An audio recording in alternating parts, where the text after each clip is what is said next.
தமிழக வெற்றிக்கழக வேட்பாளர் ஆதவ் அர்ஜுனா வேட்பு மனுவில் சொத்து விவரங்களை மறைத்துள்ளது குறித்து தேர்தல் ஆணையம் விசாரணை நடத்த கோரி சென்னை உயர்நீதிமன்றத்தில் வழக்கு. வில்லிவாக்கம் தொகுதியில் சுயேட்சை வேட்பாளராக போட்டியிடும் ஜி. தேவராஜன் என்பவர் தாக்கல் செய்த வழக்கில் உச்ச நீதிமன்ற உத்தரவின் அடிப்படையில் தேர்தலில் போட்டியிடும் வேட்பாளர்கள் சொத்து விவரங்களை வேட்புமனுவில் படிவம் 26 இல் தெரிவிக்க வேண்டும் என தேர்தல் ஆணையம் உத்தரவிட்டுள்ளதாக குறிப்பிட்டுள்ளார். வில்லிவாக்கம் தொகுதி தாவேக வேட்பாளர் ஆதவ் அர்ஜுனா தாக்கல் செய்த வேட்பு மனுவில் அவரது மனைவியின் சொத்துக்களை குறிப்பிடாமல் மறைத்துள்ளார் என்று குற்றம் சாட்டியுள்ளார்.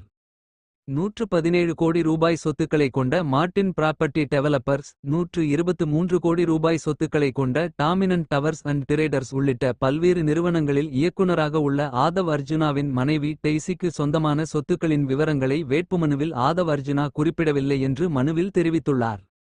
இந்த சொத்துக்களில் பல அமலாக்கத் துறையால் முடக்கம் செய்யப்பட்டுள்ளன. வேட்பு மனு பரிசீலனையின் போது மனைவியின் சொத்துக்களை ஆதவ் அர்ஜுனா மறைத்துள்ளதாக தேர்தல் அதிகாரியிடம் புகார் அளித்தும் அதை முறையாக பரிசீலிக்காமல் நிராகரித்து விட்டதாக தேவராஜன் மனுவில் கூறியுள்ளார்.